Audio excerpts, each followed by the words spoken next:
champion du monde, on doit t'estimer à cette valeur-là.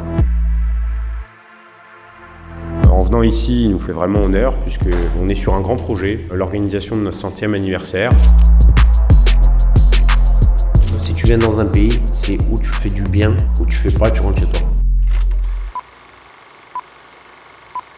Bonjour Monsieur Goulamirian, vous êtes donc ancien champion de boxe de 2019 à 2024. Vous étiez le seul champion du monde de boxe français à cette époque-là. Aujourd'hui, vous avez passé la journée à Nice. Tout simplement, d'abord, voilà, qu'est-ce que vous avez pensé de la ville? On sait que c'est une ville où il y a une forte communauté arménienne qui est très appréciée. Bonjour, j'adore, c'est pas la première fois. Je viens tout le temps au mois de léger en vacances. Mais c'est une ville vraiment très, elle a un charme en dehors de tous les autres pays. Même que Marseille, j'aime la ville de Marseille, mais Nice, ça reste quand même Nice. Vraiment, c'est comme la maison. Et j'ai vu que vous étiez aussi allé au jardin de l'Arménie, qui est donc proche de la promenade des Anglais. Est-ce que c'est quelque chose qui vous fait plaisir, voilà, qu'une grande ville comme Nice aussi inaugure des jardins en l'honneur de votre pays d'origine aussi? C'est une histoire qui ne doit pas être terminée. Donc on doit faire des parcs, on doit un peu, comme il a dit Alex, en faire plus et pas le diminuer. Donc c'est quelque chose qui me fait vraiment plaisir et je souhaiterais que chaque ville ait un petit coin d'Arménie, que ce soit un jardin ou quelque chose que voilà, les gens ils passent à côté, qui voient qu'en fait c'est un coin d'Arménie. Et d'ailleurs on parle de l'Arménie, vous êtes d'origine arménienne, mais vous êtes français. Est-ce que d'une certaine manière, par votre réussite extraordinaire dans le sport, vous ne pensez pas aussi pouvoir être une forme de modèle pour une jeunesse qui est aussi issue de l'immigration et qui parfois est un peu perdue sur ses origines, la France? Est-ce que vous ne pensez pas que vous pouvez incarner un modèle pour ces jeunes-là? En fait, le sport en elle-même, c'est quelque chose qui apprend beaucoup aux jeunes, d'aujourd'hui surtout, avec la nouvelle génération qui arrive. Donc, ce que je fais, et j'ai beaucoup voyagé dans quasi toutes les villes qui m'ont invité, les Arméniens, je les ai dit qu'on n'est pas né dans des familles de rois, donc on aime la France comme on aime l'Arménie, et il faut montrer des deux côtés les belles choses. Alors, comment on fait pour concilier cette origine arménienne avec cette patrie française? C'est très simple, c'est comme ta mère et ton père. Tu as pas les mêmes façons de voir avec ta mère et ton père. Tu commences avec ton père, tu vas être, tu vois ce que je veux dire, un peu différent. Avec ta mère, tu vas être un peu doudou, tu vois. C'est comme ça, mais j'ai toujours dit en fait, entre la France et l'Arménie, c'est comme ton papa et ta maman, tu vois. Donc, j'ai pris les deux belles choses des deux pays, tu vois. Et la France m'a donné beaucoup. Il faut savoir qu'on est venu d'un pays qui est très pauvre, qu'on a souffert, tu vois, pour en arriver, et il nous a ouvert la porte. Donc, il faut le remercier. C'est comme une fleur, tu vois. Tous les jours, tu lui donnes de l'eau, tu vois, des grains, tu vois, pour qu'il te donne quelque chose, pour que tous les matins, tu dis que c'est joli. Tu vis dans ton pays, tu vois, on ne salit pas un salon qu'on mange tous les jours, tu vois. Et ce que je veux donner aux gens aujourd'hui, les jeunes, tu vois, qui viennent, tu vois, pour s'en sortir, c'est de rapporter quelque chose de bien, qu'on mette plus en valeur la France. Tu vois ce que je veux dire? Si on a quitté un pays, on ne vivait pas bien. Tu quittes pas un pays que tu vis bien. Est-ce que c'est pas aussi un peu un message justement pour le reste de l'immigration aussi qu'il y a en France? Un immigré, ça reste un immigré, que tu sois équatorien, Gabon, Japon, t'es un immigré. Tu commences que il n'y a pas de couleur, il n'y a pas d'origine. T'es un immigré quand même. Donc si tu viens dans un pays, c'est où tu fais du bien, où tu fais pas, tu rentres chez toi. Tu vois, c'est ce que vraiment je voudrais que tous les enfants l'entendent et le message que ce soit vraiment profond pour eux. On a ce qu'on a, on aime ou on n'aime pas, on ne peut pas changer. Tu comprends ce que tu veux dire? Voilà, on n'est pas unique à décider, on ne sera jamais. Donc, quand tu vis dans un pays, il faut le donner du grain tous les jours, tu vois, pour le donner des couleurs, tout simplement. Et c'est justement avec ces origines différentes qu'on a une richesse. Tu vois, chacun a une mentalité différente, tu vois, qu'on aime. Tu comprends ce que je veux dire? C'est ça qui est beau. La France, en fait, j'aime justement de ces racines et de ces tu vois, différentes d'origines. C'est ça qui est beau. Moi, je suis arrivé et j'avais 7 ans en France. Euh, une famille vraiment très pauvre, qu'on a galéré, on a souffert. Et justement, c'est ça que j'ai promis à ma mère. Moi, un jour, j'ai dit, maman, on vivait dans un 40 mètres carrés à 4, parce qu'on est 3 frères et il y avait ma mère. J'ai dit, maman, j'étais petit, tu vois, j'avais 10-12 ans. J'ai dit, maman, tu verras, un jour, je vais t'acheter une maison.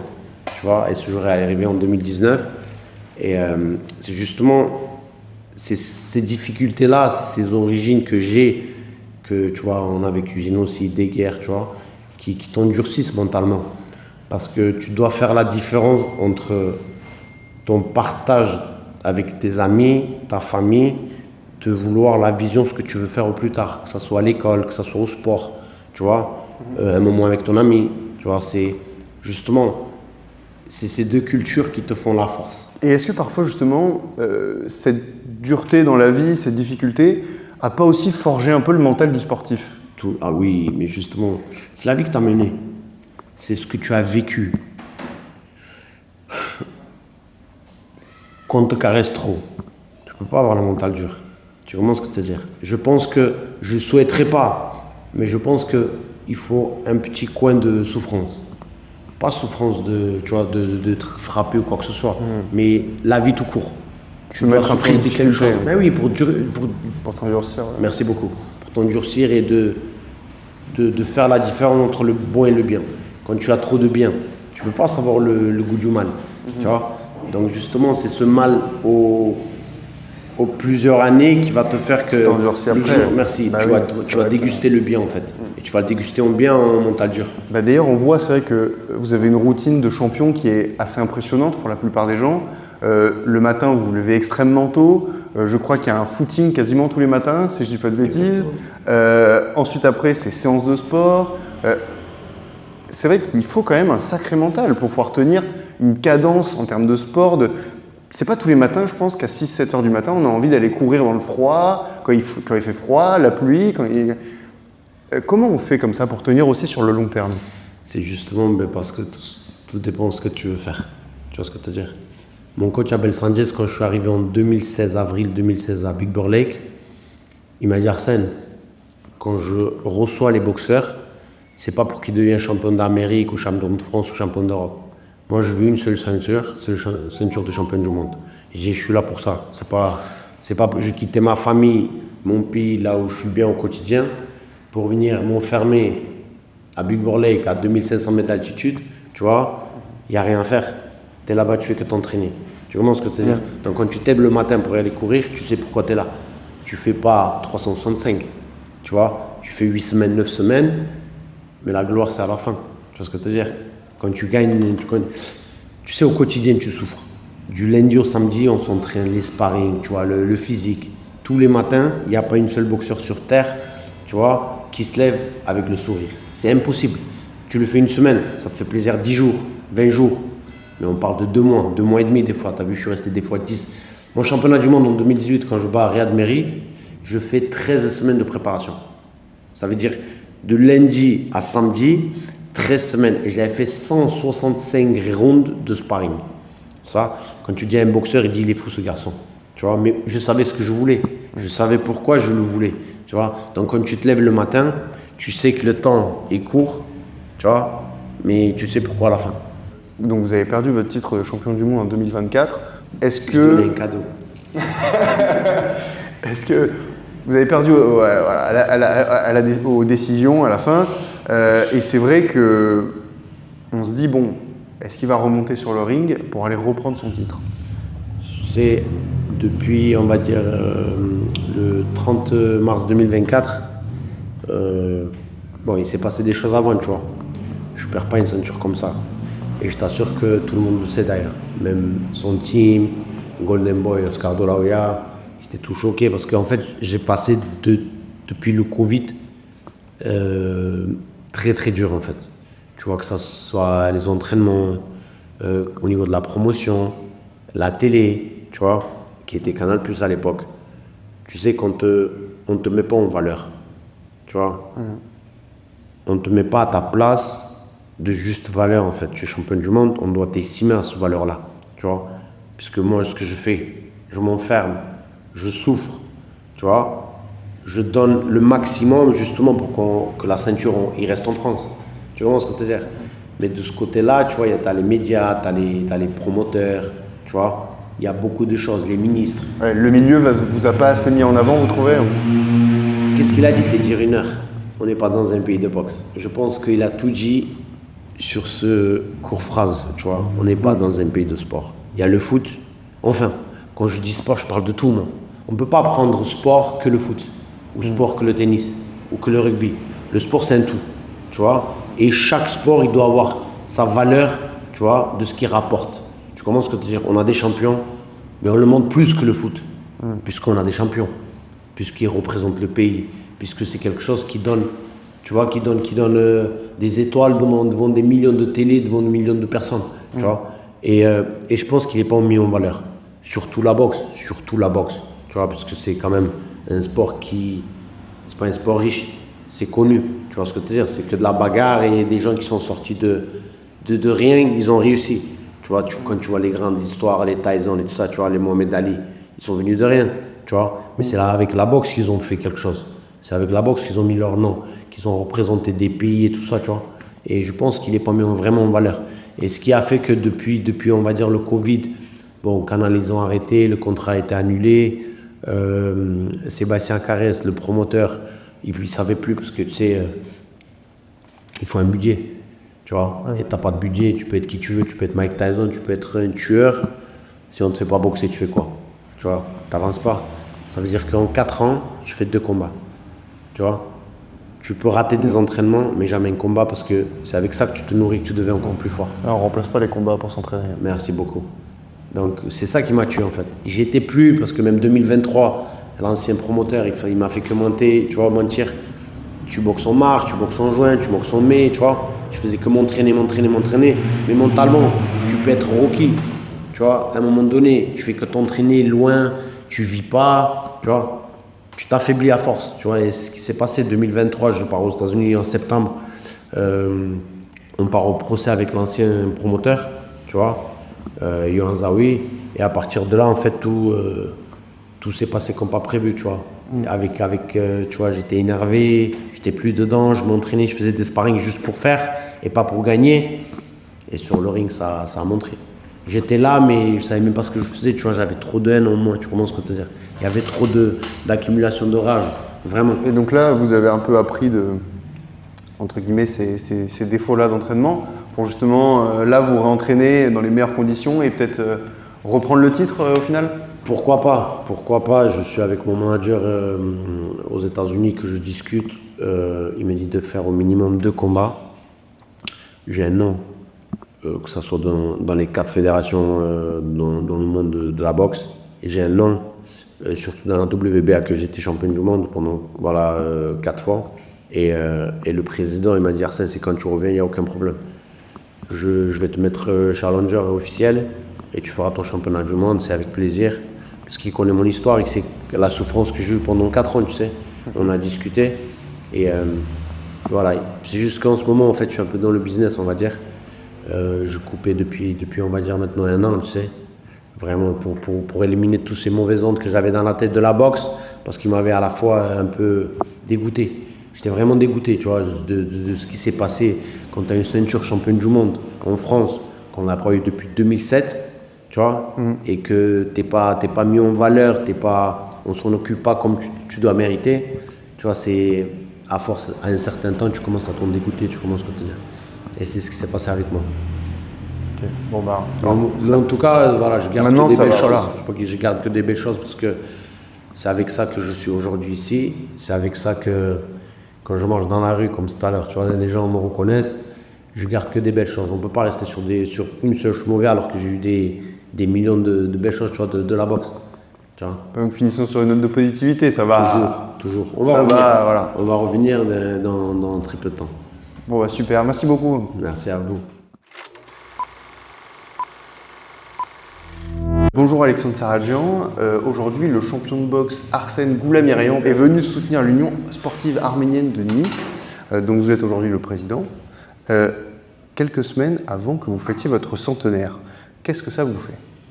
Bonjour Victor. Eh bien, c'est un immense honneur d'avoir Arsène avec nous. Arsène, c'est un champion, c'est un grand champion, une fierté pour de nombreux Français d'origine arménienne, pour des Niçois et pour de nombreuses personnes qui s'intéressent à la boxe.